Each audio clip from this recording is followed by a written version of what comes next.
Hi, everybody. Thanks for joining today. My name is Chris Corey. I'm the principal here at LiveTake Inc. And this week's webinar is on how to use influence to increase sales conversions, and more specifically, your HVAC sales conversions. So why don't we get right into the webinar and set some expectations for you. So about this webinar itself, here's what you can expect to get from this session. So the first thing is we hope to teach you some of the psychology behind consumer decision making. That'll be the starting point, and that'll lay the foundation for everything else that we go through. The second thing that you should get out of this is then how to take that and then start effectively structuring your sales approach. And more specifically, it's structuring that approach around this decision-making psychology. So that's the important feature there. And then finally, taking all of 1 and 2 and then using that to create a sales system that will help your sales numbers. And what I mean by that is something that your sales team can actually use themselves and start modifying themselves to really help them more effectively approach a sales situation in a consumer's home, really specifically. Now, I want to apologize to those that were looking for help on commercial selling directly. I got a call actually today around this one, and this webinar, when you look at the examples, are specifically around residential HVAC sales in the home. However, all of the psychological decision-making framework fits across all of that. So it'll work for both commercial as it will for residential. Not to mention, you can still take the building blocks, or you can see how the building blocks are used to create a sales system to apply to your commercial business as well. But as in terms of the specific examples, they're going to look a lot more like residential sales, because they are. So the starting point here in teaching you about the psychology of persuasion is really all anchored in this particular book. This book is called Influence, The Psychology of Persuasion. It was written by Robert Cialdini and originally published in 1984. He is the professor of psychology and marketing at Arizona State University. It has since been republished several times. I think the last time was 2006, and that's where I got this revised version. And I have to tell you, this book is really the foundation for all of the psychological thinking that we apply here at LiveTake and that we use with our customers. The reason for that is that I think that he's done a really good job at succinctly pulling together an easy way of digesting how you can use influence to curb consumer behavior. And I've read a lot of books around this subject and some more modern writings, and I got to tell you, you can boil it back down to the findings in this book. And I think this is encompassing enough, if not all encompassing, and it's a great foundational piece. I urge you, if you have the time, pick this book up, give it a read. I think you can really start applying the learnings in it. Now, one of the reasons why for its believability is that it's actually based on real-world research over a 3-year period, where Robert Cialdini and his team actually went undercover in a lot of sales organizations, things like car dealerships, telemarketing firms, so on and so forth, things that were really, or companies that were really, really sales-based, and that's where they came up with the results. So it's based on real data, because they took how consumers were behaving and when they started making positive decisions, and that's where they pulled their inferences from. Finally, it's very succinctly put together in that it boils down to 6 simple influencing principles. So all you have to remember are 6 principles. And if there's anything that you get out of this entire webinar, at the end of it, and I'll list those six principles, make sure that you learn those 6 principles, learn them in depth, and then that is what you're going to want to apply to your sales approach across anything. And also, you could probably even use it in your personal life, just in terms of how you interact with people if you are trying to sway their decision on something. So what I'd like to do next is I'm actually going to break away from the presentation quickly, because I stumbled upon this company called Read It For Me, which is readitfor.me.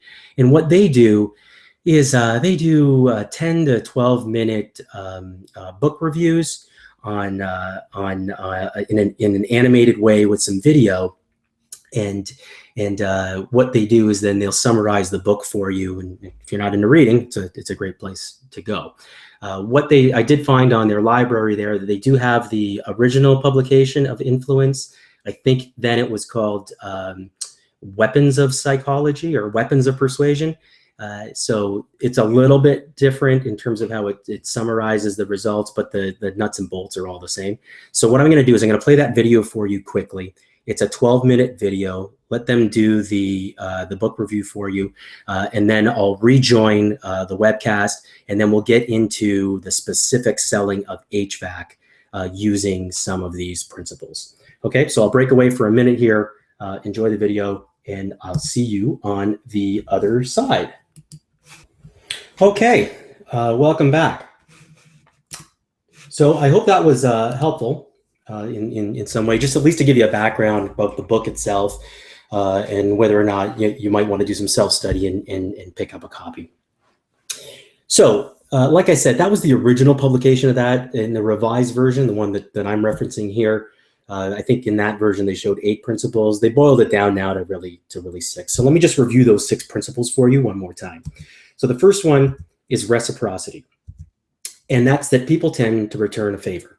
This is that whole thing around free samples and then having the person giving you the free samples then asking if you want to buy a box or a bottle or whatever. So there is a certain anxiety that we feel as humans when somebody gives us something that we feel indebted to them somewhat. And that is this whole phenomenon of reciprocity. Number 2 is commitment and consistency. So if people commit orally or in writing to an idea or goal, they are more likely to honor that commitment because of establishing that idea or goal as being congruent with their self-image. It's a lot of words, but what that boils down to is that if somebody says that they are a certain way, whether they are or not, if you go further on in that conversation and start bringing up things that either contradict that or support that, they're always going to go on the supporting side. They become entrenched with that statement. So an example with that around that might be if you ask somebody if you consider yourself environmentally friendly or to care about the environment, they say yes. And then you start talking about energy efficient equipment or things like that. It's more difficult for that person to say that they don't want to upgrade inefficient equipment to more efficient equipment when they've already stated that they're committed to the environment. And that will be because of this psychological principle around commitment and consistency. The third one is social proof. So here, people will do things that they see other people are doing. This is where the term birds of a feather flock together come from. It's around this principle of social proof. And this is really where customer testimonials come in. The reason why customer testimonials or user stories are so powerful is because of social proof, in that people want to do those things that they see other people doing. Number 4 is authority. So people will tend to obey authority figures. So people that you think have expert knowledge, you will tend to listen to what they have to say. So if a doctor tells you to take some pills or take some action, you'll probably take that action. Whether that doctor's actually an expert in that might not be. So something might be, is a doctor an expert in, say, exercise? But if they told you that you should do some type of exercise and then explain those exercises, you would probably take that advice. Yet they weren't really trained in that. I took then number 5 here as being liking. So liking is that people are easily persuaded by other people that they like. This is what the whole Tupperware party was based around. The idea that if you got your friends to invite you over to their house and then try to start selling you this Tupperware, seeing it was coming from a friend, that you would be more likely in buying it, or at least feel obliged to buy it. And that worked for a very long time. The other thing that falls into liking is attractive people. So the fact that you see all of these models selling products, that has to do with liking. Because you like that person or like the way that they look, you are more apt to believe what that person's saying and perhaps buy that person's product. Number 6, and the final one then, is scarcity. And that's that perceived scarcity will generate demand. So the less there is of something, the more people tend to want that something. So these are the 6 key principles. These are the 6 takeaways you should take from this webinar. If anything, memorize this component of it, research these a little bit further, and see how you can apply them to your business. Okay, so let's move right into then really specific, the residential HVAC sales process. So why don't we kind of map out how that starts out, and let's start with the customer and let's look at the customer's expectations. This is what I like to call the HVAC shopper's dilemma. So what does this look like from a customer's perspective when they want to buy a new furnace or air conditioner? So the first thing is they're in a situation they don't want to be in. You can trust me, nobody wants to volunteer to buy a furnace or air conditioner. They do it out of necessity, because nobody's putting aside a little bit of money every month for a rainy day when I need that new furnace and air conditioner. That's just not how people behave. So because of that, they're already starting off in a situation they don't want to be in, so they're already set on a negative side. The next thing is they can't shop for a solution like other products they buy.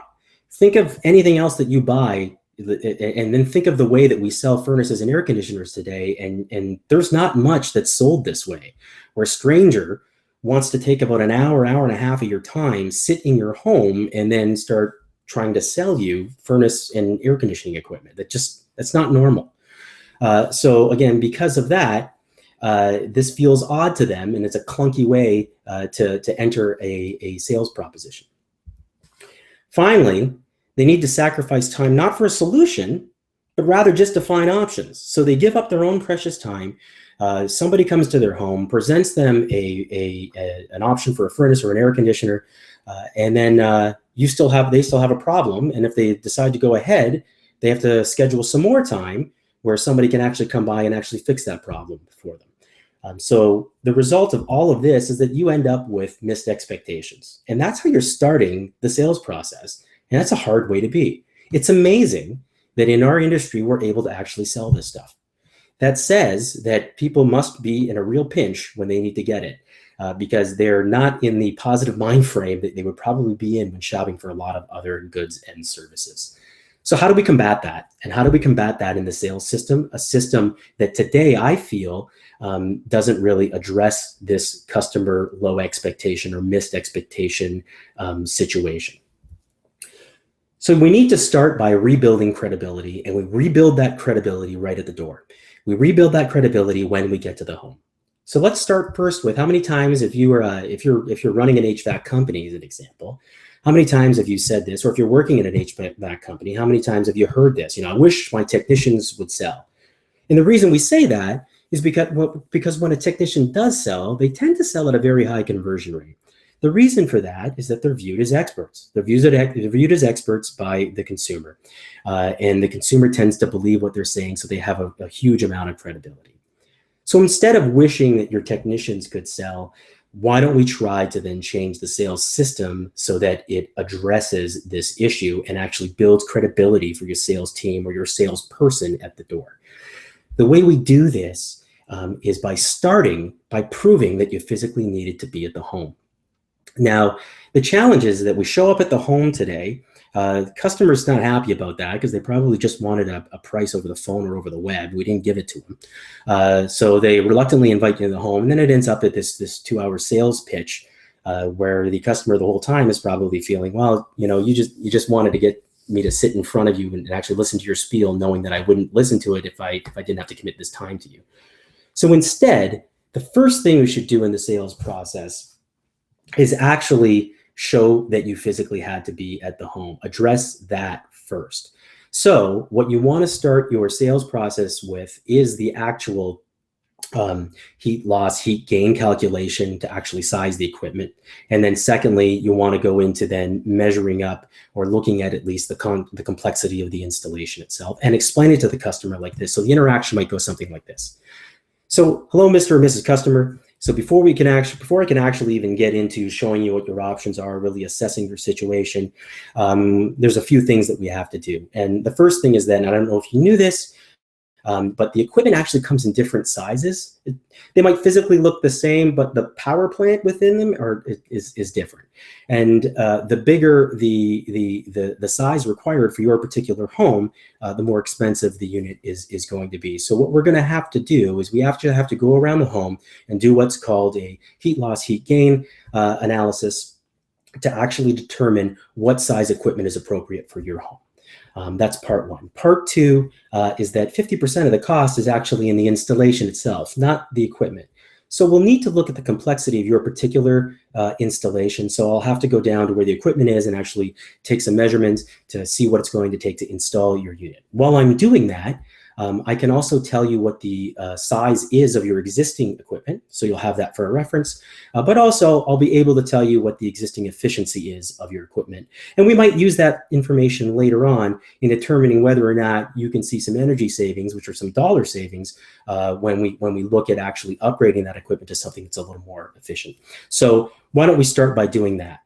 So you probably do these steps today in your sales process. I mean, you must. All I'm saying here is that position it in a way that it's purposeful, and that what you're trying to do is prove that you physically need to be at that home. That the reason why I have to be at the home is not so that I could have your attention while I show you some brochures. The reason I had to be here is because without physically doing these activities, can't possibly give you an accurate price and can't possibly assess your particular situation. So that's the way we need to actually start the sales process to rebuild credibility. When we do that, we demonstrate knowledge that they wouldn't have researched, right? So a typical customer, when they're researching this stuff, is going to research the equipment itself. So they're going to end up on manufacturer sites. They're going to see different brand names. They're going to see maybe perhaps a different model. And all they're going to get is a list of features, right? And that's what they're going to be schooled in. When they look up an HVAC company, what they're going to learn about that company is most likely, if you look at 90% of the websites out there, you're going to see a company saying, hey, we do this stuff. We do it better quality than everybody else. Our people are better trained than everybody else. It all says the same stuff. So that's all that they're going to be able to research. They wouldn't have researched what size equipment do I need for my home, because they probably didn't know it came in different sizes. Or secondly, how complex is my installation based on the layout of my house. So that puts you in a position of authority. You are now an expert. You're an expert in things, in knowledge that they would not have. That's not true when you go into your normal sales spiel and don't position this part of it like that. Instead, they may look at you as peers because you're bringing up information that they may have researched themselves online. So this is really starting to build up that credibility. So always begin that meeting with those physical components. And what you'll do is you'll unlock that behavioral principle number 4 of authority. So now you look more like that technician in that you have that expertise, you have authority. You've hit on that first psychological principle.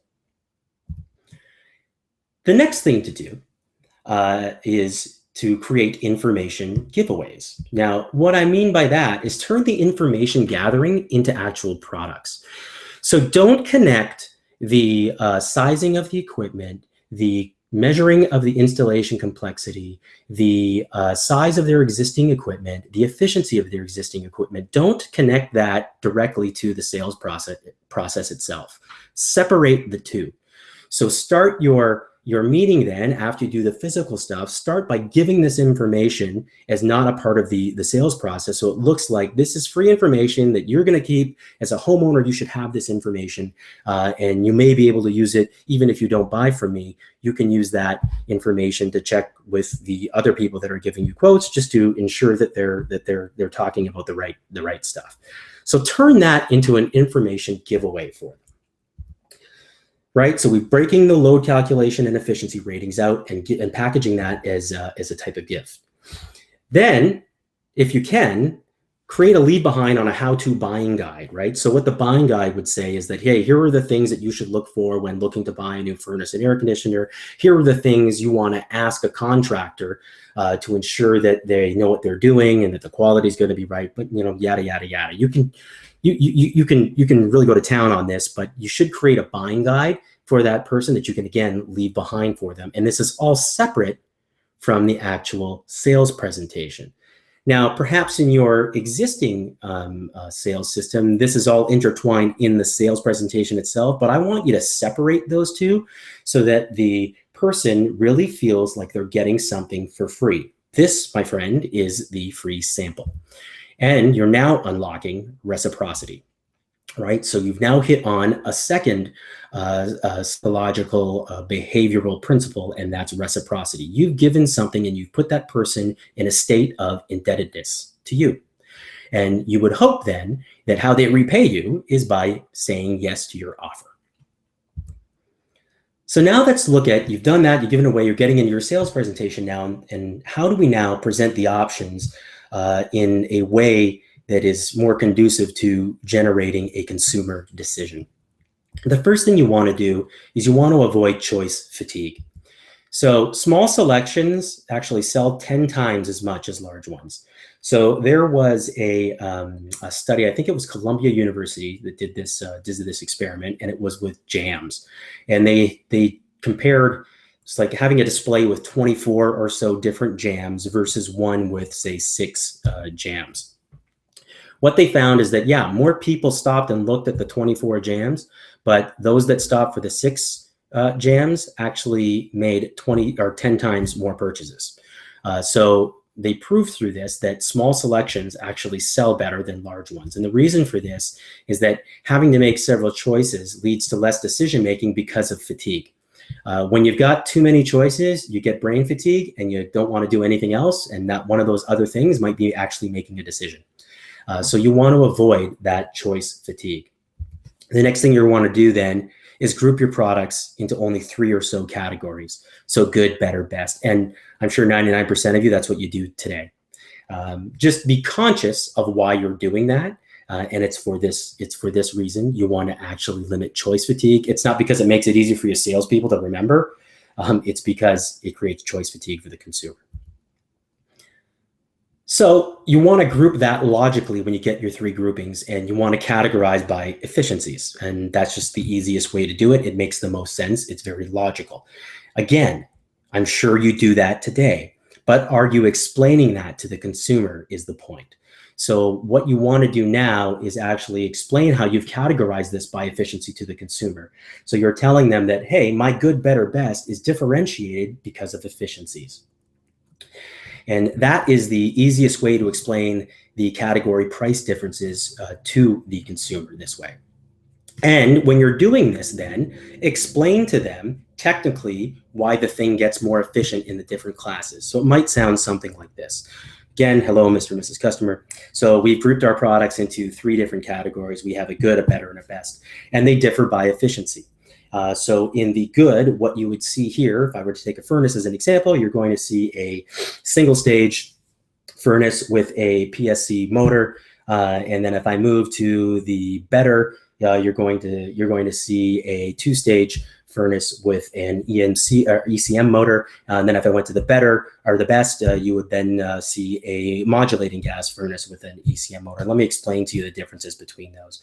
So if I were to take good versus better right now, a single stage when operating, what ends up happening means that the heat exchanger has one level, and that's high. So the gas comes on, it's on full, and it stays on full until your house comes to temperature, right? So that gas is running on full until your house becomes comfortable, in essence.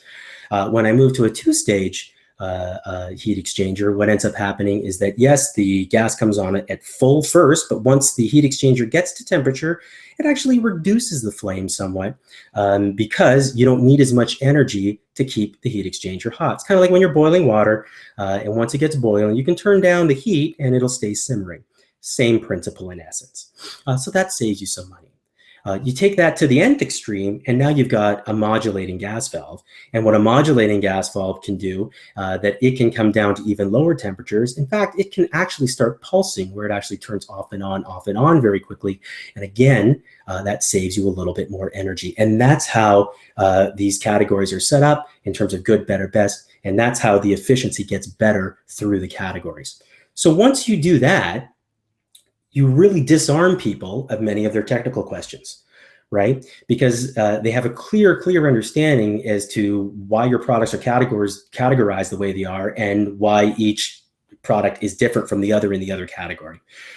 So that makes that process a lot easier to get through, as well as it makes it a lot easier for you to train the technical component of this to your salespeople if they don't have heavy technical backgrounds. This also then considerably simplifies the decision-making process for a customer, because now it's really black and white as to what choices they've got.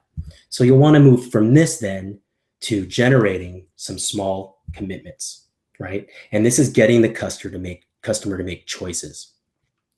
So push the customer to make a choice in the product category. That's your first mission, and that's your first miniature commitment. So you've explained the categories for them. The first commitment you want to get from them then is, hey, what category do you think you're in?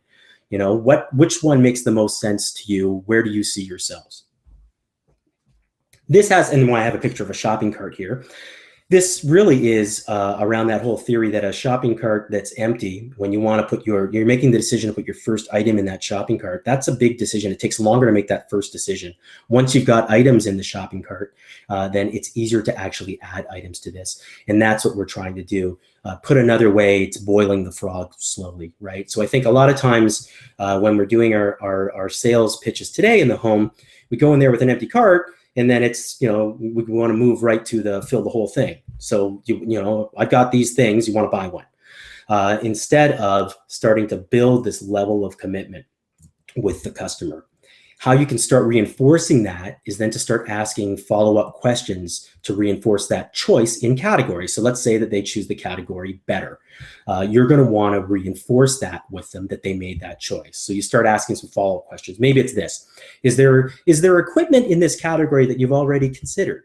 Or maybe it's this: will you be looking for other quotes for equipment in this category? Or it could be, are you interested in hearing about complete systems in this category and their efficiency advantages when working together? So those might just be some of those example questions you might use. And again, what you're doing here then is you're building up another one of the psychological principles, and that's commitment and consistency. You're getting somebody to commit to something so that later on in the sales presentation, you can present them with decision requests that remain consistent to that commitment. And if they were to go against those requests, that would be actually going against what they said they were. And that psychologically creates anxiety. So customers don't tend to do it. So the next step then is trying to use price decoys and bundles. What this does is this helps you to get higher average tickets when you're now within a category. And I'll explain that further right now. So what you want to do is actually carry a brand name that's considerably more expensive than other brands that you have in that category. So this is, let's again use the example of better. So when you're in the better category, have something that's really expensive in terms of a brand, stripped down, by the way, doesn't have any bells and whistles, no accessories is what I mean by bells and whistles. And that one is a lot more expensive than the others in that better category that you carry. What you'll want to do then is build up the ones that are cheaper with accessory bundles that get the price back up to the price of the expensive brand, right? So it's not that I'm asking you to sell, you know, less average ticket with using the contrast from the expensive one. I'm saying take the expensive one and then have the option of the less expensive one that comes with accessories, right? A bundled accessories that's the same price as the really expensive one. And that will feel like a bargain, even though the amount of cash flow that's going to come out of the customer's pocket is going to be the same. And this is easier to do inside a single category like better than trying to move people into the best category. If you can do that, great. Go ahead and do that. But what you're working against is that psychology of consistency and commitment, because the person didn't say that they were in that category. They said, well, I'm in the better category. I didn't tell you I was in the best category. So that's easy to say no to because there's no commitment to that. So they wouldn't be inconsistent by saying no to you by going to the best. So then it's better to actually try to find ways to solve for creating higher ticket items in the same category of, let's say, better in this example. That's easier to do because of that commitment and consistency principle. Now, bundling accessories, by the way, minimizes price pain. That's another thing that was found in some other research. And car companies use this very well. And the reason for this is that when you bundle stuff together, you can't really put a specific value to any one thing. It's harder for the customer to do. As you start adding items one by one, and the example for this is usually they say, don't price things like you order sushi, right? Where you get, each piece has a price to it. Because of that becomes very painful for people, and it becomes less painful when you actually bundle all of that stuff together. So wherever you can, try to bundle your accessories together into packages. Maybe it's an ABC package, or it could be a package of, hey, this is our indoor air quality package. This one here is our comfort package, or this is our health package, whatever. But try to put them into bundles. It makes the price pain less felt. Then what you can do to end this is then actually provide some popularity statistics on the product you're pushing. This is a lot like the user stories, but you can say something as simple as this. When they look at a choice, you say, hey, you know what? 95% of the people that I sell to, this is the one they pick. That's the exact one they pick, the one that I'm showing you right now. They don't go for the really expensive brand name one. They're mostly picking this one because of the accessories that come with it at the same price. That's what 95% of the people that I sell to, this is the one they pick. That's a way of providing statistics in a manner where you don't need a whole bunch of user stories or testimonials or user ratings that you probably don't have about that particular product. You might have those ratings about your company, but you probably don't have those ratings around the product you're selling, right? And this is a way to develop something around that unlocks social proof. That's what all of this does here, is that you're showing the person that other people do this, so you should do it too. And that is the psychological behavior of social proof at work. Next I threw in here was know your product. This is a little less related to some of the psychology. However, it's something that I feel like we as an industry just don't do well as HVAC salespeople. And what you should know is know the brands you don't carry, and think about a car dealership.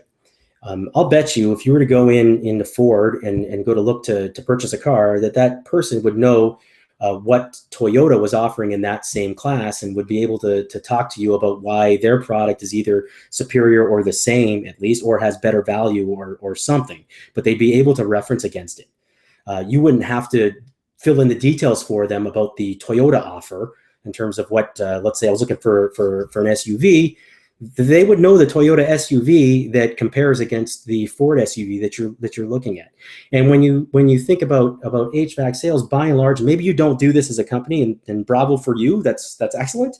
But I can tell you, having seen enough, not many do this well. So you really don't need to carry every brand. You just need to know about them. So do your homework and create a list before you go out on all of your sales calls. Get a list together. Take your product offering.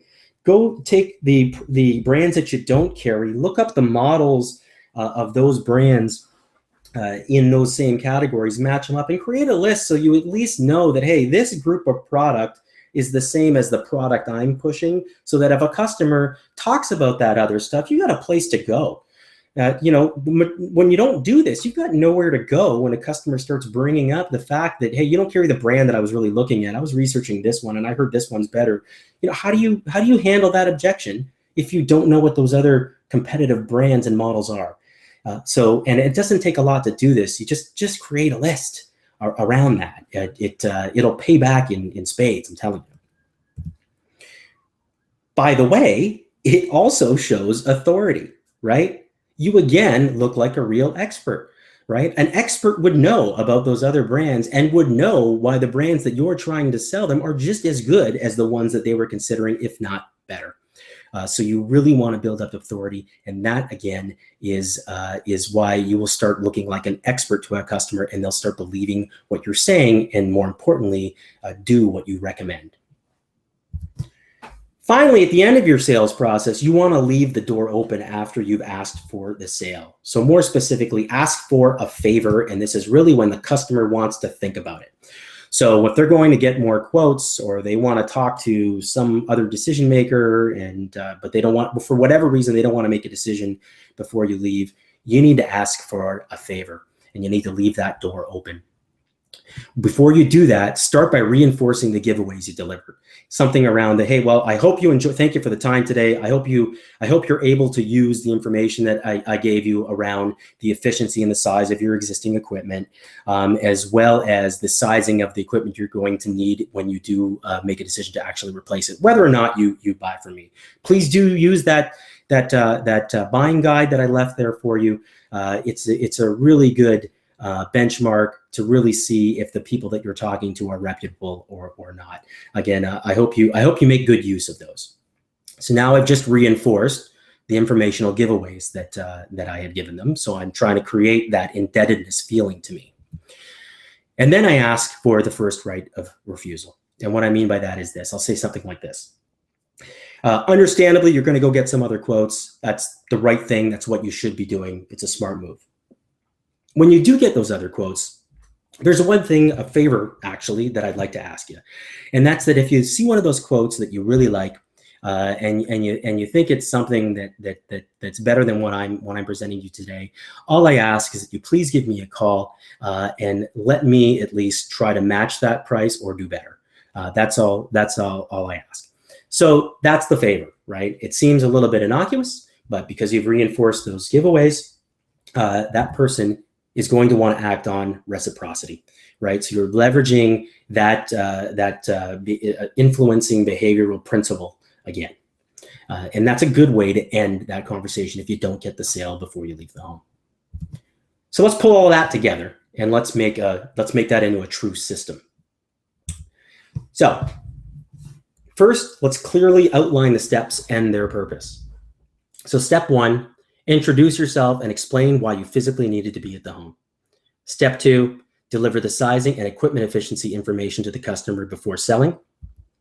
Step 3, lay out your product categories. Now this should say step 4, but I've got it as step 5 because I made a typing error. But step 4, not 5, would be explain the difference in the categories using efficiency. Now step 5 would be get the customer to choose the category they're interested in. Step 6, reveal your price decoy and the bundled accessory compromise option. And the final step, so it's actually 7 steps, not 8. I made a typing mistake there. Ask for the sale or ask for a favor. And don't forget, call out the behavioral psychology at work in each of these steps. So this is how you're going to want to take, I know this seems light but it's a good framework for you to take your existing sales systems or the existing approach that you're using to selling, and then starting to put them into these step blocks. And then by calling out for your sales team what psychology is at work in each of those steps. So authority in step 1 is an example, and reciprocity in the final step is another example. The reason why you want to call that out for them is that it allows them to ad lib or change the approach if they'd like, as long as they're getting to the same end in that they're applying the same psychology in each of those steps. So more often than not, what we see right now with a lot of the sales systems that are out there, it's either all or nothing, and they're so linear that a salesperson, once they get into them, if they get lost or they have a bad experience with it, that thing sits in the car while they go in the home and they come up with something themselves. You want to hope that if they do come up with some stuff themselves, that they're at least applying the appropriate psychology that each of the steps was trying to achieve. So what you don't want them to do is ad lib and not address that. Also, by having steps and knowing what each step is trying to accomplish, so I'll give you the example in number 1 again. I know that step 1 is trying to create credibility, trying to prove why I physically needed to be at the home. Well, then if I'm going to present this differently than I presented it in this presentation, say, I want to make sure that I'm using an example that's trying to achieve that same thing, and that's proving that I physically needed to be at the home, right?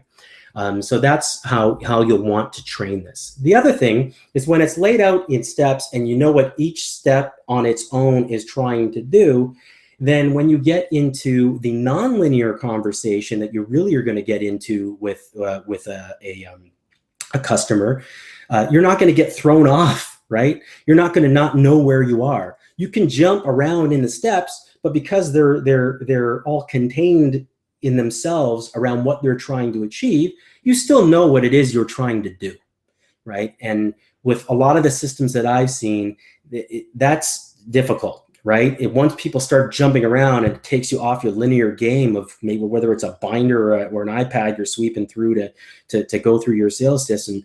If a customer forces you to jump what you had processed as being the next step, you can be lost and blank out there.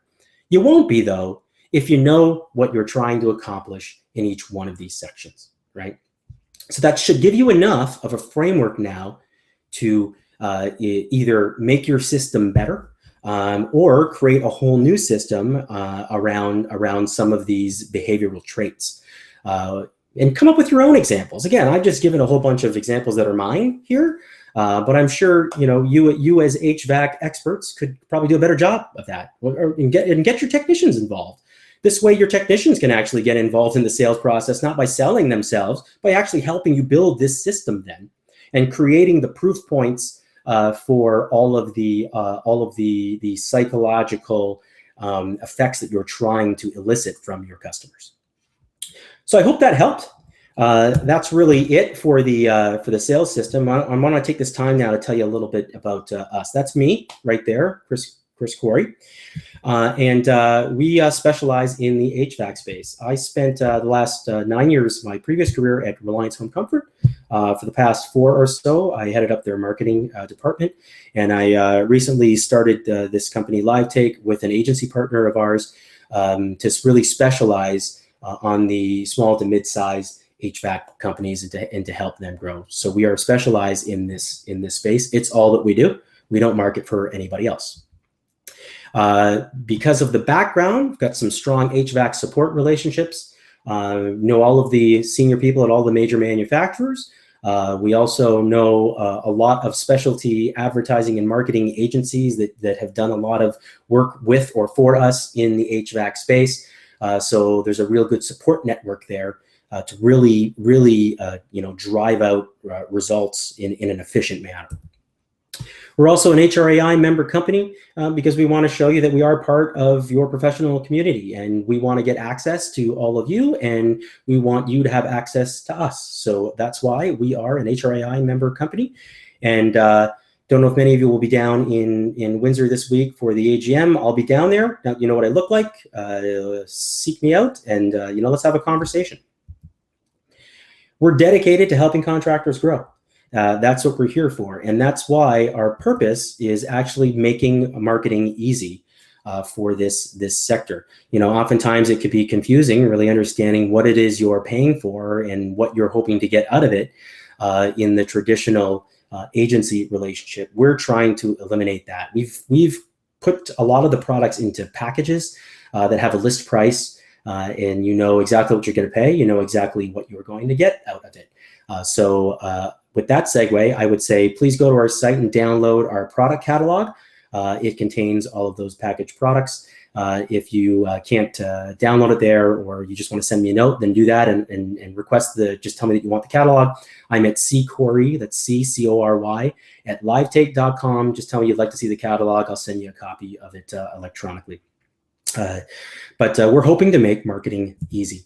And we're also willing to work as a true partner. If you don't find with what we've got listed with our products and services what you're really looking for, if it still doesn't look like that's what your budget was wired to do, or you're not seeing the exact task that you were trying to achieve, then give us a call, contact us, and let's work with you. We can make things work, right? And that's what we want to do. We want to work with you as a partner, and we want it to work for your business. If it doesn't make sense for your business, then we don't want to sell it to you. So we want to work as a true partner. And then finally, we're a source of free support materials. So as evidenced, I hope, by this webinar, and I hope it was helpful, this stuff is free. And we're looking to do this on a weekly basis. So next week, we'll have another webinar, and I'm thinking next week we'll do it on trying to more effectively sell HVAC online. All right, so that'll be the next webinar. So stay tuned. Please don't unsubscribe from our list. That's how we're going to communicate with you, and we'll send out the invitation for the next webinar in a day or so. Also, in about an hour from the completion of this webinar, you'll be receiving an email with a link to the recorded version of this. So this has been recording the whole time. You'll get a link. It's posted on YouTube, so you'll get a link to that at the end of this, and then you can watch it at your leisure or share it if you like. So again, I thank you very much for the time. Have a great rest of the day, great rest of the week, and I hope to see all of you here next week for the next free webinar, and I hope we can help you grow your business. Thank you very much for your time. That concludes this week's webinar.